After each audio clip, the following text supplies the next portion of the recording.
Class 11th students, good morning. इसके पहले के वीडियो में हम आपको पुत्र प्रेम कहानी के राइटर प्रेमचंद जी के जीवन से परिचित कराए थे। आज हम इस कहानी को एक्सप्लेन करने जा रहे हैं, तो इसको ध्यान से सुनिए।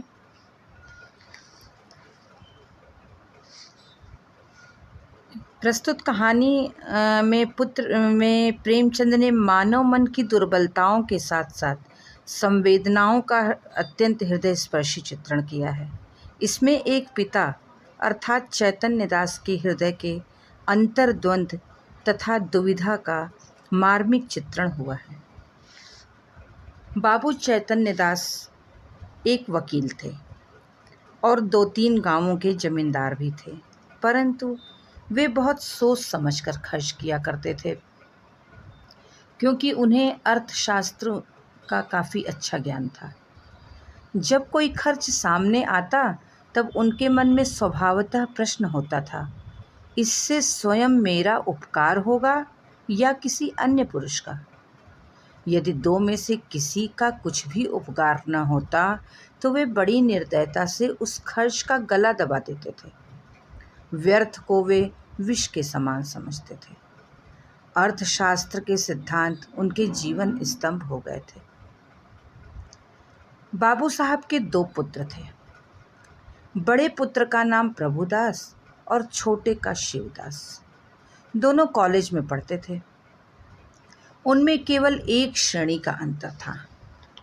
दोनों ही चतुर होनहार युवक थे, किंतु प्रभुदास पर पिता का स्नेह अधिक था। उसमें उत्साह की मात्रा अधिक थी और पिता को उससे बड़ी आशाएं थीं। वे उसे विद्या की उन्नति करने के लिए इंग्लैंड भेजना चाहते थे। उसे बैरिस्टर बनाना उनके जीवन की सबसे बड़ी अभिलाषा थी। पहले हायर एजुकेशन के लिए लोग बाहर भेजा करते थे, किंतु कुछ ऐसा संयोग हुआ कि प्रभुदास को बीए की परीक्षा के बाद ज्वर आने लगा। डॉक्टरों की दवा होने लगी। 1 महीने तक नित्य डॉक्टर साहब आते रहे, पर ज्वर में कमी न हुई। दूसरे डॉक्टर का इलाज होने लगा, पर उससे भी कुछ लाभ न हुआ। प्रभुदास दिनों दिन कमज़ोर होता चला गया। उसके अंदर उठने बैठने की शक्ति न थी। यहाँ तक कि परीक्षा में प्रथम श्रेणी में उत्तीर्ण होने का शुभ संवाद सुनकर भी उसके चेहरे पर खुशी का कोई चिन्ह न दिखाई दिया। वह सदैव गहरी चिंता में डूबा रहता था।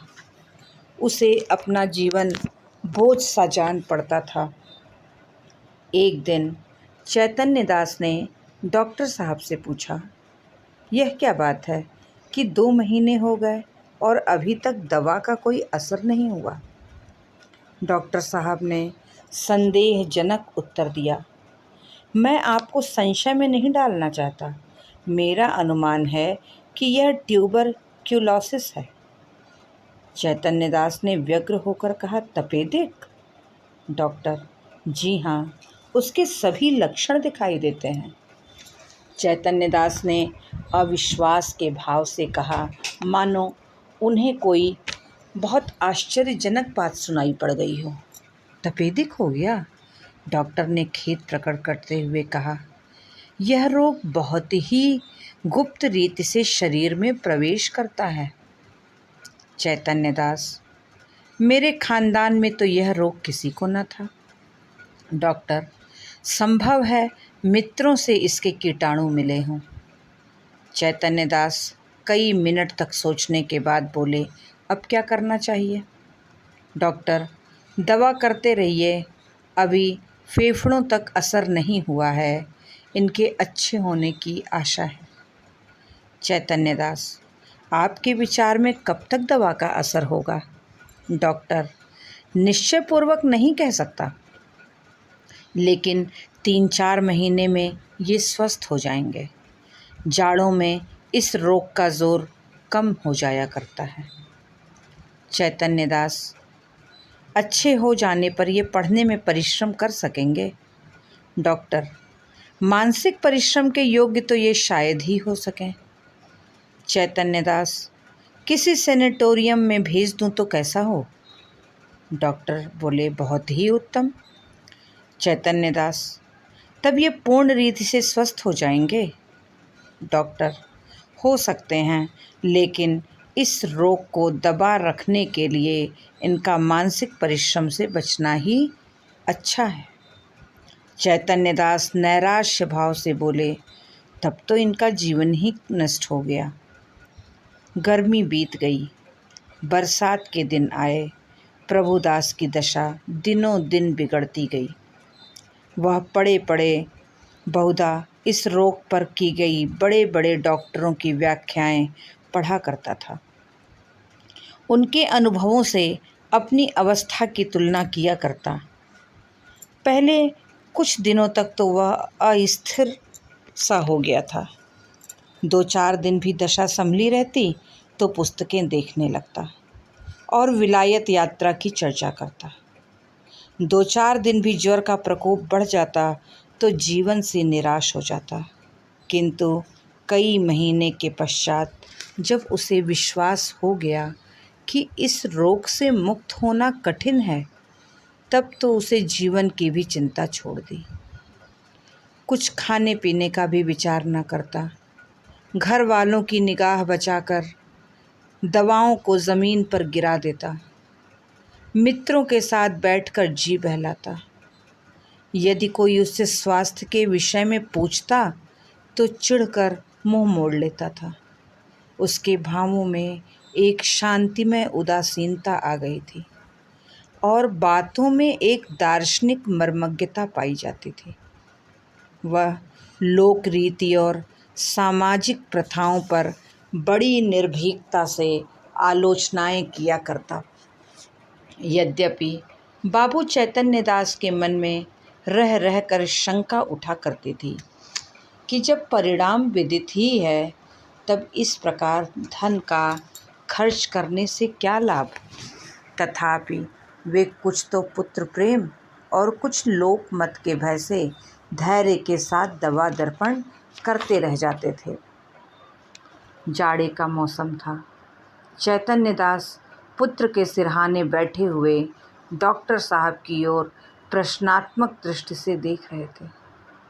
जब डॉक्टर साहब टेम्परेचर लेकर कुर्सी पर बैठे, तब चैतन्य दास ने पूछा, अब तो जाड़ा आ गया, आपको कुछ अंतर मालूम होता है? डॉक्टर, बिल्कुल नहीं, बल्कि रोग और भी दुस्साध्य होता जाता है। चैतन्य दास ने कठोर स्वर में पूछा, तब आप लोग क्यों मुझे इस भ्रम में डाले हुए थे कि जाड़े में अच्छे हो जाएंगे? इस प्रकार दूसरों की सरलता का उपयोग करना अपना मतलब साधने का साधन हो तो इसे सज्जनता कदापि नहीं कह सकते। डॉक्टर ने नम्रता से कहा, ऐसी दशाओं में हम केवल अनुमान लगा सकते हैं और अनुमान सदैव सत्य नहीं होते। आपको ज़ेरबारी अवश्य हुई, पर मैं आपको विश्वास दिलाता हूँ कि मेरी इच्छा आपको भ्रम में डालने की नहीं थी। शिवदास बड़े दिन की छुट्टियों में आया हुआ था। इसी समय वह कमरे में आ गया और डॉक्टर साहब से बोला, आप पिताजी की कठिनाइयों का स्वयं अनुमान कर सकते हैं। अगर उनकी बात नागवार लगी तो उन्हें क्षमा कीजिएगा। चैतन्य दास ने छोटे पुत्र की ओर वात्सल्य की दृष्टि से देखकर कहा, तुम्हें यहाँ आने की क्या ज़रूरत थी? मैं तुमसे कितनी बार कह चुका हूँ कि यहाँ मत आया करो, लेकिन तुमको सब्र नहीं होता। शिवदास ने लज्जित होकर कहा, मैं अभी चला जाता हूँ, आप नाराज़ ना हो। मैं केवल डॉक्टर साहब से पूछना चाहता था कि भाई साहब के लिए अब क्या करना चाहिए। डॉक्टर साहब ने कहा, अब केवल एक ही साधन और है, इन्हें इटली के किसी सेनेटोरियम में भेज देना चाहिए। चैतन्य दास ने सजग होकर पूछा, कितना खर्च होगा? ज़्यादा से ज़्यादा 3,000, साल भर रहना